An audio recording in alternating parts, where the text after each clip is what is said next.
mindful, man. Yeah, it's been a long time coming. It's like we've been speaking for what, I want to say two to 3 years. Exactly. On the phone. Obviously, we had you on the podcast, I want to say in 2021. Uh-huh. That was the first time we had you and Alycia on. Yeah. That was like when she was making her breakthrough. Exactly. But obviously a lot has happened since then. A whole lot. So yeah, let's just talk to us. Like whereabouts like are you, and like welcome to the UK as well. Your first time being in the UK. How are you finding it? Love it. Every bit of it. How long have you been here now? Because obviously you've been in Paris before for the French Open. Yeah, and here in the UK, I've been over here. When did we get here? Last Wednesday. Okay.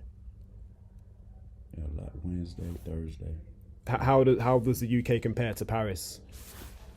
Oh, I love it over here because Paris. I love Paris also, but here I can kind of relate better. Okay. Because of the French over there. You know what I'm saying? Language, the language French, barrier. the language. Yeah, of course. Oh yeah. And yeah, just obviously now you're back working with Alycia, kind of I say full time, but you've always kind of been there in the background. I mean, you coached her famously through her wins in Lyon last year, even though you weren't there in person, but you were on the phone to her. Like, so talk about like the kind of coaching dynamic. Really, the coaching with that, it was so easy because I know her game better than pretty much anybody. And then, I was out with little medical.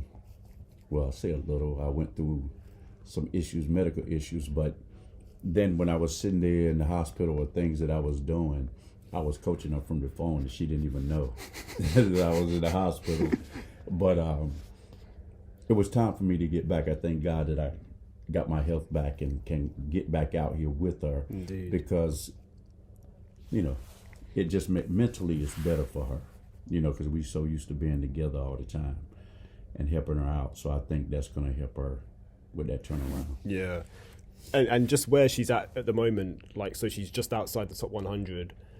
What are like the kind of short-term aims, if you will, like in terms of of getting her back up to where she should be? Well, I think next week we got a tournament coming up next week. I think that she should do well there. And as the points falling off, we don't have any more points to drop off, but 20 probably in Wimbledon. But at the same time, we should run up the rankings back pretty good. Yeah. Pretty fast. And yeah, like just in terms of like coaching now, your background is obviously basketball, which you kind of spoke about when we first started speaking to you. Like, how have you found the kind of transition from kind of being a basketball head to now, your daughter's a pro tennis player? Like, talk about like the kind of challenges, if you will, like that you've maybe come across in the time that you've been coaching Alycia.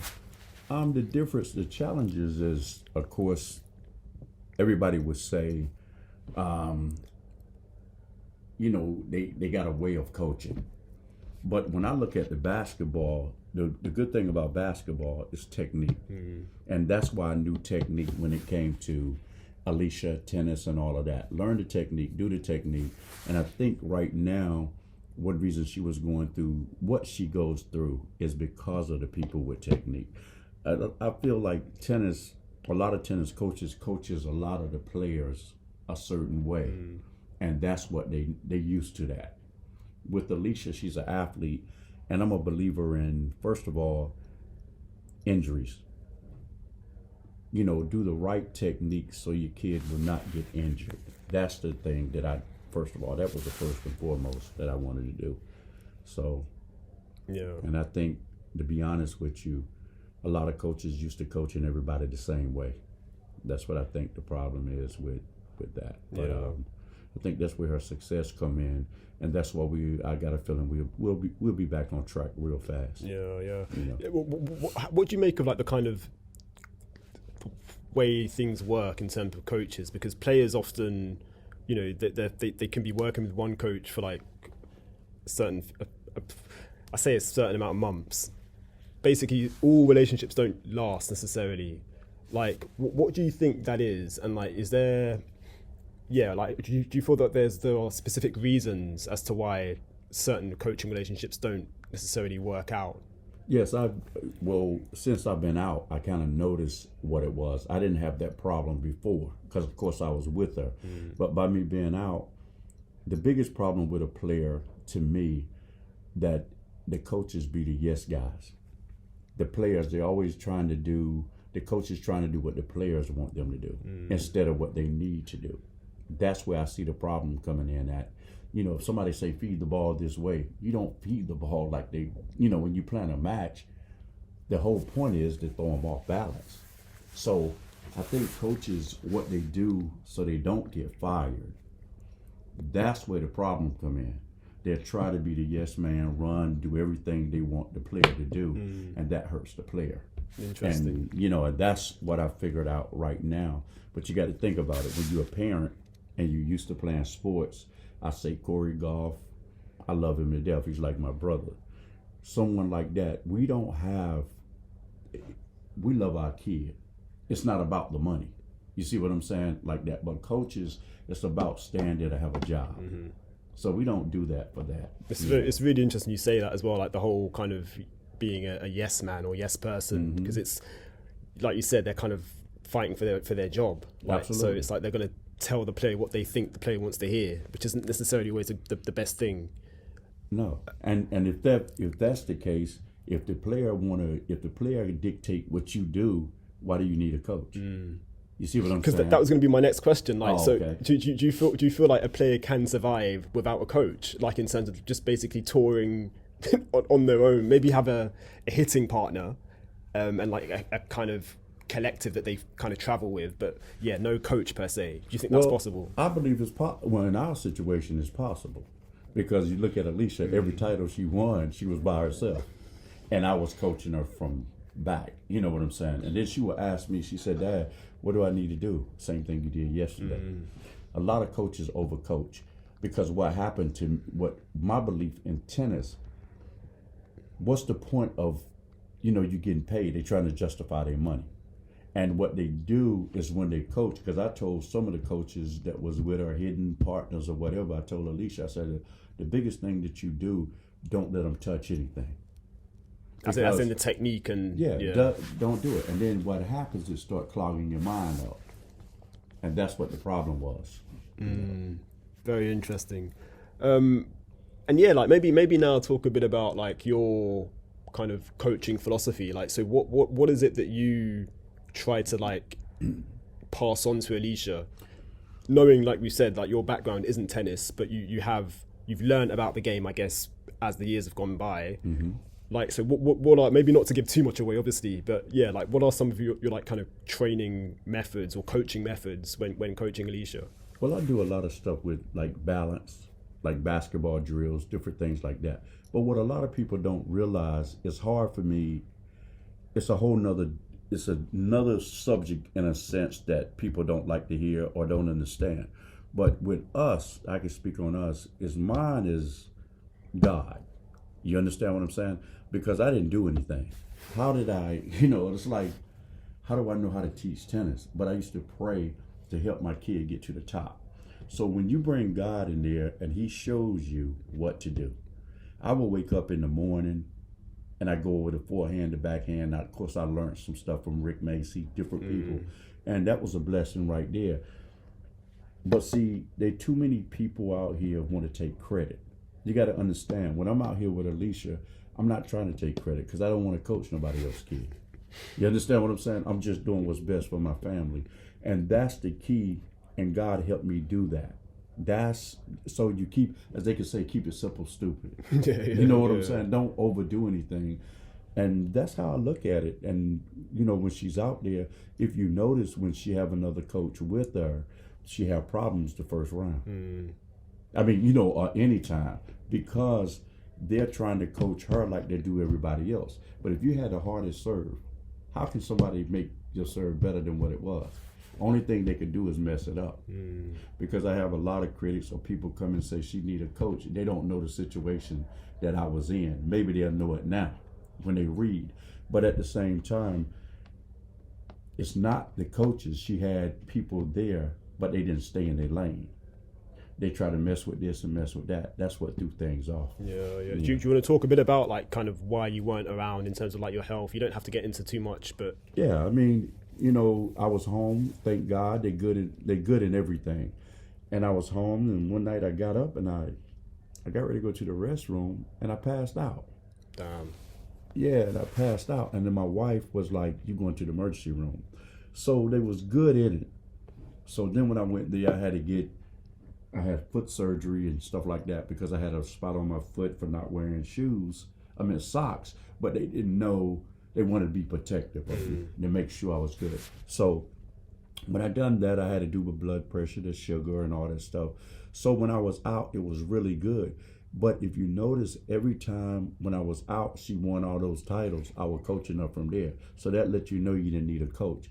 Some of these kids' problem now, they think they need an entourage. Just because some coaches were with some legendary players, that's not necessary that they know what they're doing. Because I love my Venus and Serena, to be honest with you. But if you look at them, they got a lot of coaches that done great things. I'm not going to take from the coach, but Richard Williams is the best coach they ever had. 100%. It's easy when somebody teach a player to do something, and then somebody else come and get on the bandwagon. The job is already done then. That's the situation with us. If you look at the 2 years when I was out and away, she won, how many titles Alycia won? Like about 12? Yeah. And every one of those titles she won, I was coaching her from home. See, when she was out there playing, she could just play and remember what I said. When she allowed other people to get involved, that's what started messing with an athlete. I tell people all the time, Michael Jordan is the greatest. Only person that could ever hold Michael Jordan down was Dean Smith, Carolina coach. And that's the facts. Because, he tell you the plays. He can sit you on the bench if you don't do what he say do. So nobody else could never stop Michael Jordan. It's the same thing with Alycia. A coach can hinder you. They really can slow you down, because one thing I found out in tennis, a lot of coaches, they want to tell you something. They're trying to make you better. But they don't realize you can't coach everybody. You could just coach the country club players. We didn't come up through the country club. We came up straight. And I could I'm going to say this. If I was a coach in the country clubs or on a professional tour, and I had Michael Parks to come through to do what he done, I'd quit. All right. That's real talk. I'm back. I like that.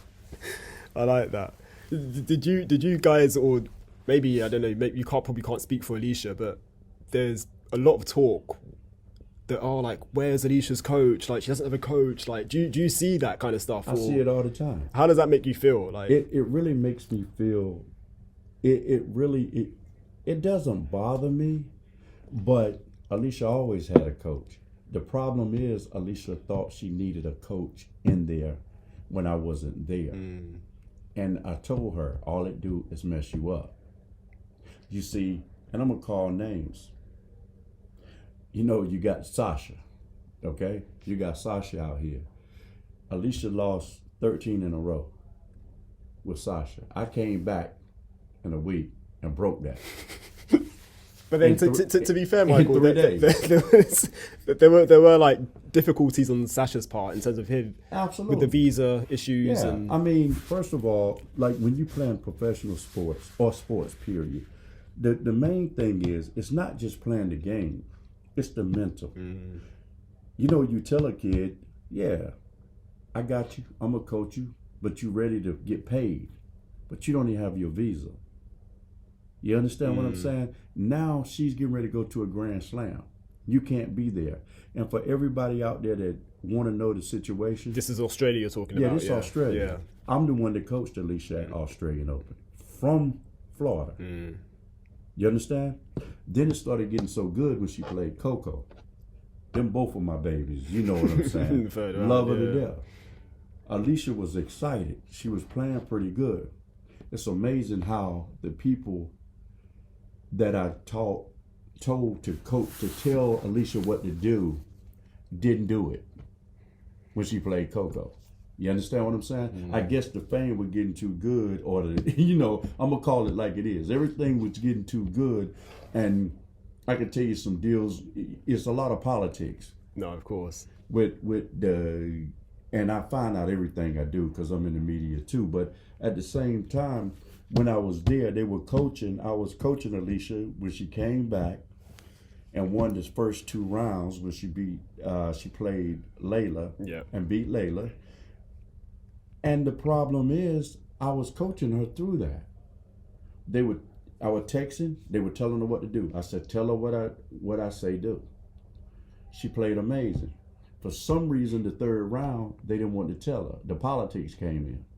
The politics is this. When you sign certain deals, they want some big names up there. You understand what I'm saying? To make it sound so good. No, that make it sound so bad. That's why Sasha got fired. But he was really fired before he got hired. Yeah. Because how could you be a coach and you don't have your visa or your green card, whatever it is?